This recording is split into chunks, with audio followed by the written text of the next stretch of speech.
Que Dieu soit loué. Nous allons prendre nos Bibles rapidement. Wow. Là, on a comme 45 minutes. Donc, je vais essayer de courir et de donner ce qui est dans mon cœur. La Bible dit, tout concourt au bien de ceux qui aiment Dieu. Amen. Si Dieu permet que nous puissions parler peu aujourd'hui, c'est parce que c'est là un autre bien. Amen. Alors, nous allons prendre notre Bible. Nous sommes dans le livre d'Apocalypse. Apocalypse, chapitre 6. Apocalypse, chapitre 6. Je prends le verset 12. Apocalypse 6. Le verset 12. La Bible dit ceci. Je regardais quand il ouvrit le 6e sceau et il y eut un grand tremblement de terre. Le soleil devint noir comme un sac de crin.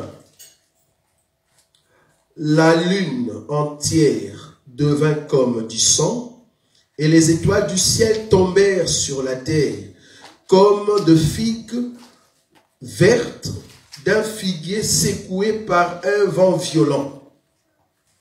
Le ciel se retira comme un livre qu'on roule, et toutes les montagnes et les îles furent remuées de leur place.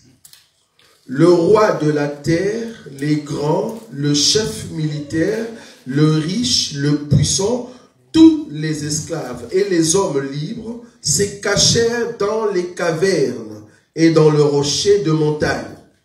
Et il disait aux montagnes et aux rochers, tombez sur nous et cachez-nous devant la face de celui qui est assis sur le trône et devant la colère de l'agneau. 17.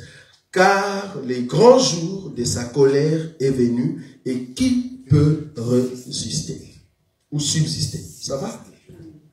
Amen. Amen. Parole du Seigneur. Amen. Nous avançons petit à petit vers le 7e sceau et vous allez voir qu'à partir du 7e sceau, il y a d'autres ouvertures.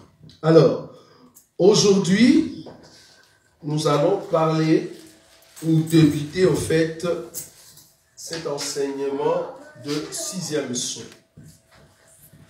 Nous aimons toujours faire un rappel pour ceux qui n'ont pas pu être avec nous.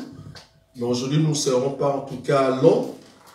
Nous avons commencé le premier, le deuxième, le troisième et le 4e sceau. Nous avons dit que le premier, deuxième, troisième et 4e sceau se trouvent ici. C'est-à-dire au temps de la grâce. Depuis que Jésus-Christ est mort, jusqu'aujourd'hui, le 17 février 2019, nous sommes toujours ici. Est-ce que vous voyez ça? Amen. Depuis que le Seigneur Jésus-Christ est mort à la croix, jusqu'aujourd'hui, voire même demain si Jésus ne revient pas, nous sommes toujours ici. On appelle ça le temps de la grâce. C'est pour cela que la Bible dit, si vous écoutez sa voix aujourd'hui, les aujourd'hui veut dire après la croix jusqu'aujourd'hui. Tous ces temps-là, c'est les temps de la grâce, c'est-à-dire les temps de la grâce a commencé. Nous pouvons encore ajouter une écriture. Jésus dit au voleur à la croix, aujourd'hui tu seras avec moi au paradis. Les aujourd'hui qui a été dit, au fait, à la croix, ce n'est pas le même jour, quand Jésus mourait, que le voleur est allé au paradis. Non. Pourquoi? Parce que quand il disait, parce que l'homme en question lui a dit, Seigneur, souviens-toi de moi quand tu viendras dans ta gloire. Vous voyez ça? Oh, quand est-ce que Jésus reviendra dans sa gloire? C'est pendant le millénium. C'est pendant le millénium qu'il viendra dans sa gloire. Or, lui, il meurt ici, à la croix. Or, après la croix, il y a encore un temps qui vient. Donc, si Jésus doit se souvenir de ces voleurs, c'est comme si le voleur lui disait, je veux mourir, mais toi, souviens-toi de moi dans ta gloire. En d'autres termes, si je meurs aujourd'hui et qu'il y a enlèvement, non, c'est pas ce que moi je veux. C'est que moi, je veux que tu puisses te souvenir de moi ici. Alors Jésus a compris que le monsieur n'a pas saisi l'enseignement. Parce qu'avant d'arriver là-bas, il y a un peuple qui vont mourir et qui seront ressuscités. Alors Jésus lui donne la grâce. Est-ce que vous comprenez ça? La grâce, c'est que tu vas mourir, mais tu seras avec moi au paradis. Quand? C'est aujourd'hui. C'est-à-dire, au temps de la grâce, ceux qui meurent, qui m'ont accepté, vont ressusciter et ils seront avec moi. Est-ce que vous voyez ça? Donc le voleur va recevoir la grâce avec nous. Quand nous allons partir, le voleur aussi va partir avec nous. Il va entrer avec nous dans le paradis. Vous êtes d'accord avec moi? Donc les aujourd'hui de Dieu, c'est le temps de la grâce. Après le temps de la grâce, vient le demain. Mais les aujourd'hui de Dieu commence à partir de la croix jusqu'à l'enlèvement. C'est pour cela quand la Bible dit qu'il est le même hier, aujourd'hui et éternellement, comprenez que les hier, c'était au fait avant la croix, depuis Adam jusqu'à la croix. Les hier, il était le Dieu d'Israël. Ça va? Amen. On a déjà donné cet enseignement. Hier, Dieu était le Dieu d'Israël. C'est pour ça qu'on a dit, il est le même hier, aujourd'hui. C'est-à-dire, aujourd'hui, il n'est plus à Israël, mais c'est la même personne, mais il est au temps de la grâce. Avec qui? Avec les nations. Il est le même hier, aujourd'hui au temps de la grâce, et éternellement. Quand est-ce que l'éternellement commence? Après l'enlèvement. Après l'enlèvement, l'amour de Dieu doit rentrer en Israël parce qu'il doit encore renouveler son alliance avec Israël. Vous voyez ça? Donc, quand nous disons il est même le même hier, aujourd'hui et éternellement, nous comprenons qu'il est en fait le Dieu du commencement avec Israël et il est le Dieu de la fin avec Israël. Mais cependant, au milieu, il doit être Emmanuel. Est-ce que vous êtes d'accord avec moi?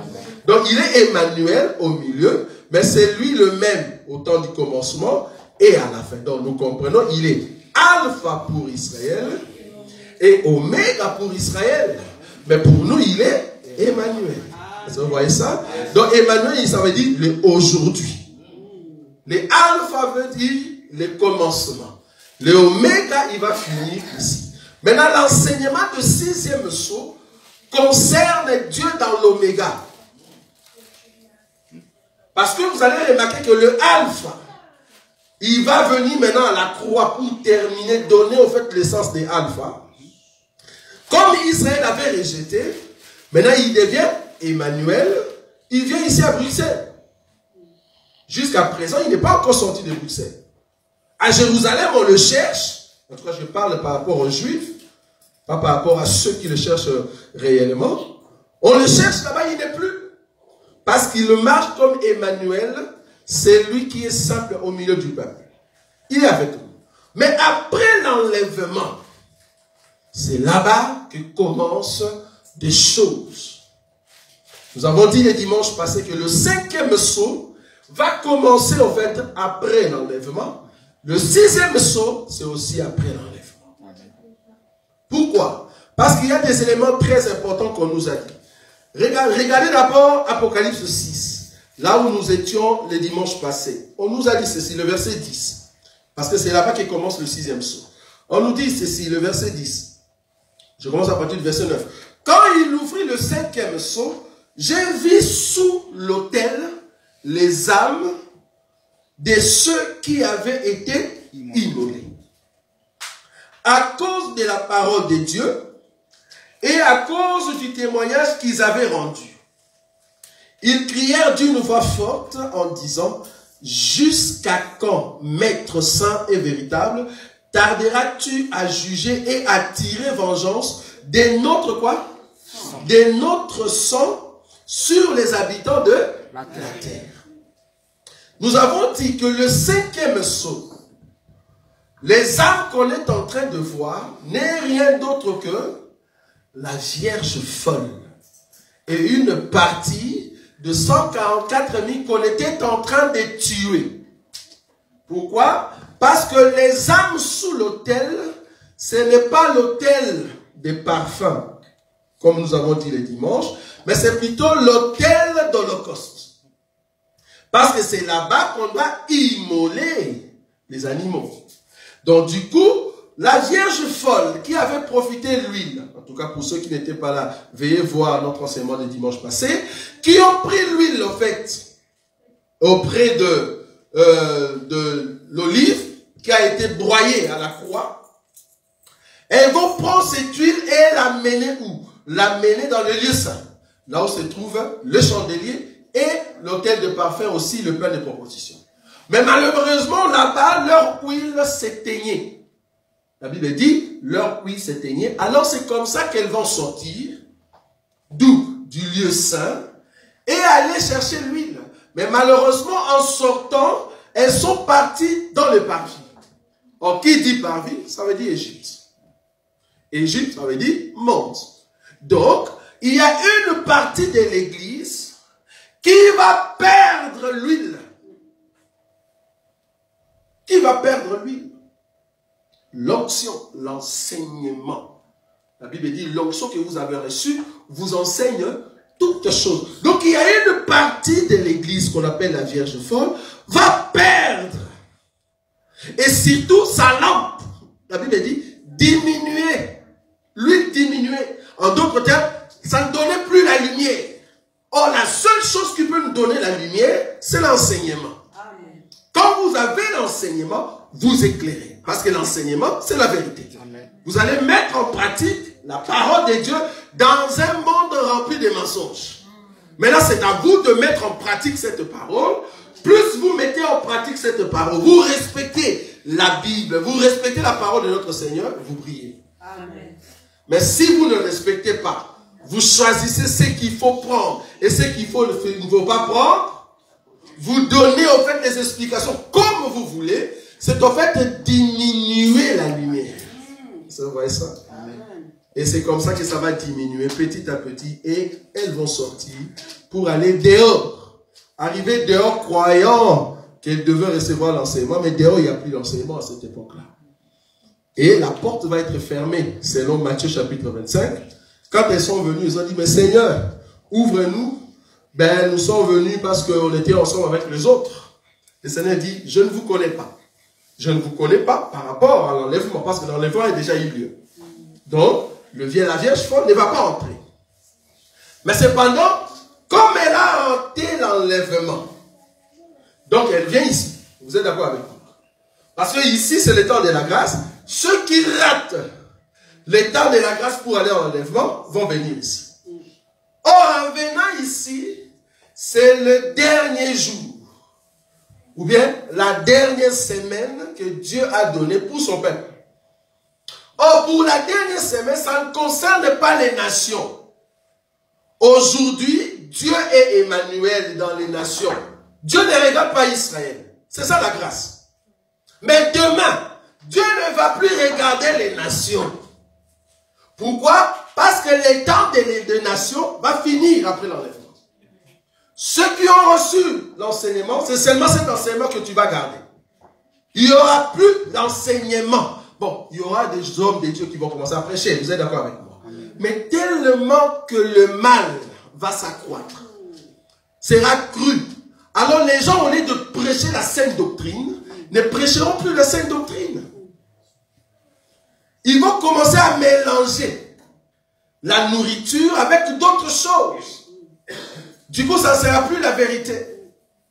Ça brise la force de la vérité. Ça, vous voyez? Donc, il y aura des gens qui vont commencer à prêcher, mais réellement, ça ne sera pas un vrai enseignement. Parce qu'un vrai enseignement transforme l'homme intérieur. Amen. Quand l'homme intérieur est transformé, vous allez le voir dehors. Amen. Mais si l'intérieur n'est pas transformé, même dehors, ça ne sera pas transformé. Alors du coup, après l'enlèvement, nous entrons maintenant à la dernière semaine de Daniel. Maintenant, le 5e psaume nous dit, quand vous entrez maintenant dans cette partie de la dernière semaine de Daniel, Jean est en train de voir il y a eu des gens qu'on a tués. Ces gens-là étaient en train de crier. Il dit à Dieu, Seigneur, quand est-ce que tu vas venger notre sang? J'ai dit que ces gens-là qui sont en train de crier, ce sont ceux qui viennent, qui étaient ici au temps de la grâce, c'est-à-dire la Vierge folle. Pourquoi je dis ça? Je crois qu'on a pris une écriture la fois passée, parce qu'il faut me poser toujours des questions. J'avais pris Apocalypse chapitre 20, regardez. Apocalypse chapitre... Non, d'abord Apocalypse chapitre 7, excusez-moi. Apocalypse chapitre 7, on a commencé par là. On avait pris Apocalypse chapitre 7, le verset 9. La Bible dit, après cela, je regardais et voici, il y avait une grande foule que personne ne pouvait compter, de toute nation, de toute tribu, de tout peuple et de toute langue. Ils se tenaient devant le trône et devant l'agneau, revêtus de robes blanches et des palmes dans leurs mains, et ils criaient d'une voix forte en disant, le salut est à notre Dieu qui est assis sur le trône et à l'agneau. Et nous, et tous les anges, pardon, et tous les anges se tenaient autour du trône de vieillards et des 4 êtres vivants, ils se prosternèrent sur leur face devant le trône et ils adoraient Dieu. 12. En disant Amen, la louange, la gloire, la sagesse, l'action des grâces, l'honneur, la puissance et la force, soit à notre Dieu au siècle de siècle. 13. Et l'un de vieillards prit la parole et me dit, ceux qui sont revêtus de robes blanches. Or, là-bas dans le verset 6, le chapitre 6, on nous a dit, il y avait une robe blanche qui leur a été donnée. Et on leur a dit, restez en repos jusqu'à ce que le nombre de vos compagnons, le nombre de vos compagnons soit complet. Donc, il y a eu une partie qui était encore vivante, mais il y a une grande partie qui sont déjà morts. Maintenant, ici, on nous dit, on leur a donné, elles avaient, de robes blanches, le verset 13, et l'un de vieillards prit la parole et me dit, ceux qui sont revêtus de robes blanches, qui sont-ils et d'où sont-ils venus? Je lui dis, mon Seigneur, tu le sais. Et il me dit, ce sont ceux qui viennent de la grande tribulation. Ah, okay. C'est là-bas que commence le 6e psaume. Vous êtes d'accord avec moi? C'est quoi le 6e psaume? En fait, la dernière semaine de Daniel, ça s'appelle la tribulation. Ça s'appelle la tribulation. Mais cette tribulation est scindée en deux. Nous avons d'abord le ministère des besoins.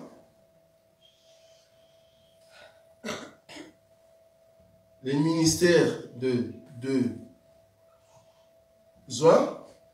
Et cette partie, la grande tribulation.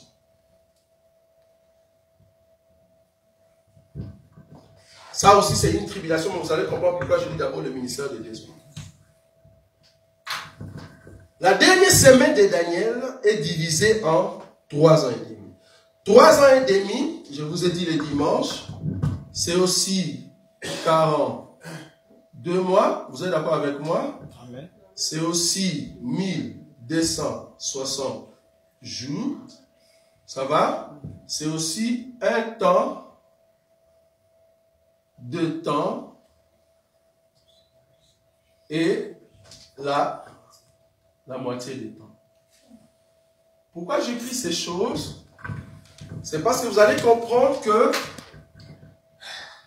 pendant ces temps ici, le ministère des besoins, enfin, si nous prêchons ces choses, normalement, on pouvait se dire, bon, nous sommes rassurés que nous allons partir au ciel. On pouvait se dire, pourquoi donner cet enseignement alors? Pourquoi? Parce que si on est rassuré qu'on va aller en enlèvement, pourquoi prêcher quelque chose qui viendra après l'enlèvement? Nous prêchons ces choses parce que la Vierge folle doit écouter ça. C'est pour cela qu'il faut que ça passe dans les médias, là où se trouve la Vierge folle. Elle doit comprendre. Elle est une vierge, mais c'est sa lampe qui diminue. Au temps de la grâce, tu as encore l'opportunité de rajouter l'huile. Mais après la grâce, c'est fini. C'est fini. C'est fini. Vous imaginez, après la grâce, nous partons, et il y a une personne qui avait écouté cet enseignement, et qui le répète sur YouTube. Est-ce que vous voyez comment la douleur va monter dans son cœur, disant, mais pourquoi je n'avais pas accepté? C'est ça la Vierge folle. Mettre en pratique la vérité, je vous dis, c'est pas facile. C'est pas facile. Ici, tous ces temps ici, ça sera la tribulation. Mais cependant, ils sont en deux parties. Après l'enlèvement, qu'est-ce qui va arriver? D'abord, la Vierge folle va garder au fait cet enseignement qu'elle avait. Or, Dieu jusqu'à présent n'a pas encore permis que l'homme de l'impie puisse se manifester. Pourquoi? Parce que l'homme de l'impie aujourd'hui, c'est encore un mystère. C'est encore un mystère.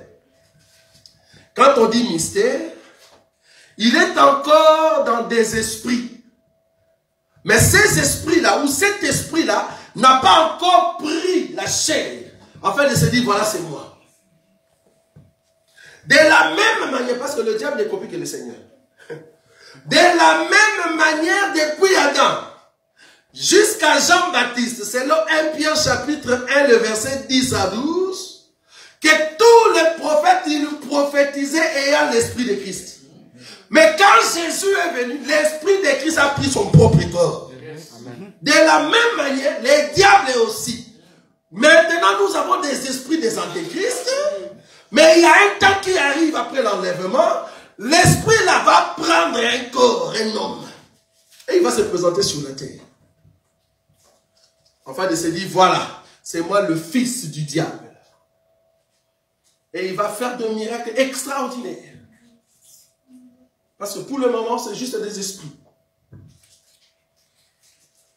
Donc, après l'enlèvement, nous entrons maintenant dans cette partie. Là où le diable va maintenant se manifester dans la chair de son fils. C'est-à-dire l'Antéchrist. Alors, qu'est-ce qui va arriver? Dieu, comme il va terminer son alliance avec les nations, il va maintenant rentrer, au fait, en Israël, afin de sauver Israël de nouveau. De le sauver et de le faire sortir de tout ce qui était condamnation, afin que Israël accepte l'enseignement, bien qu'il sera mort pour recevoir la résurrection. Donc, les 2 juin vont recevoir le mandat, enfin nous allons le voir, vont recevoir le mandat, en fait, de venir sauver Israël. Mais avant de toucher les 2 juin, parce que nous ne pouvons pas parler de l'Apocalypse si nous ne voyons pas la même chose dans l'Ancienne Alliance. Je vais prendre Ecclésiaste, regardez. Ecclésiaste, regardez cette écriture. C'est ce que j'aime auprès de notre Seigneur. Ecclésiaste chapitre 3. Regardez ce que la Bible dit. Ecclésiaste chapitre 3. Attendez, je vais le trouver.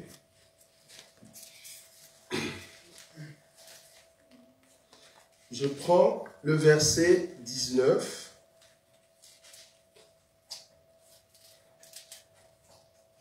Non, le verset 15, excusez. Dans Ecclésiaste, chapitre 3, le verset 15, je ne sais pas si vous avez vu ça. Amen. Oui, quelqu'un peut lire? Attends, oui. Je lis au nom de Jésus. Yes. Amen. Celui qui est déjà été, Ce qui a été dit. ce qui a été déjà et ce qui sera déjà. Ce qui sera, a déjà été. Et Dieu ramène ce qui y est passé. Voilà. Donc, ce qui est a déjà été. Hein, c'est ça, non? Donc, la Bible dit, ce qui est a déjà été. Virgule. Et ce qui sera a déjà été. En d'autres termes, et Dieu ramène ce qui est passé. En d'autres termes, Ce que Dieu va faire ici, Dieu l'avait déjà fait. Maintenant, il faut chercher dans la Bible, là où se trouve ce qu'il va faire ici dans le 6e sceau. Il faut rentrer dans ce qu'il avait fait avant. Ok. Exode. Qu'est-ce que Dieu a fait avant? Exode. C'est aussi un rappel, parce que les enseignements, nous l'avons déjà donné. Nous allons juste prendre des grandes lignes. Je suis dans le livre de Exode. Exode chapitre 4. Exode chapitre 4. Exode chapitre 4.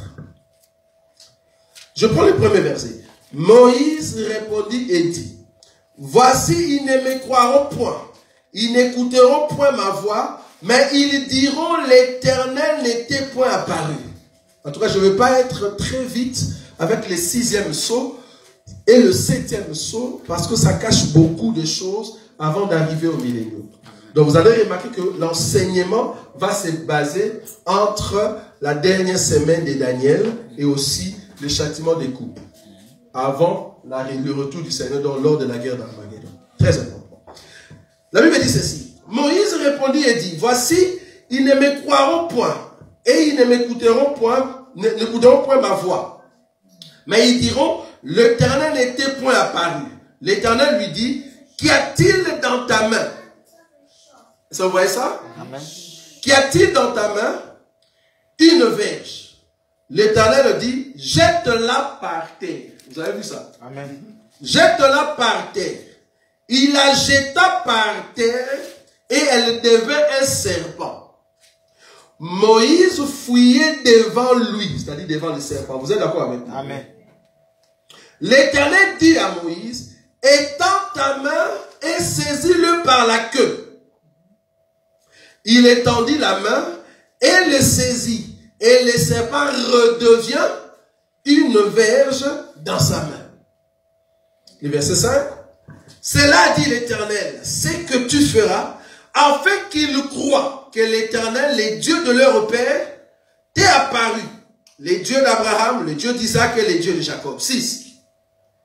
L'Éternel lui dit encore, mets ta main dans ton sein. Il mit sa main dans son sein, puis il la retira. Et voici, sa main était couverte de lèpre blanche, comme la neige. L'Éternel lui dit, remets ta main dans ton sein. Il remit sa main dans son sein, puis il la retira de son sein, et voici, elle était redevenue comme la sachère. 8. S'il ne t'écoute pas, dit l'Éternel, et n'écoute pas la voix du premier signe, ils croiront à la voix du dernier signe. Il n'a pas dit deuxième. Premier et dernier. Donc on parlera là-bas un peuple qui devient premier et un peuple qui devient dernier. Donc Moïse, s'il fait le premier signe et qu'il ne croit pas, merci beaucoup Philippe parce que tu es arrivé. J'aime beaucoup quand on prend de zèle et tu arrives déjà, c'est très bien. Donc, si tu fais le premier signe et qu'il ne croit pas, t'en fais pas. Fais encore le dernier. Alors ils croiront au dernier. Parce que s'ils ne croient pas, alors ils sont maudits. Ils sont maudits. Maintenant, regardez. Je saute. Je prends le verset. Le verset 30. Exode, chapitre 4, le verset 30.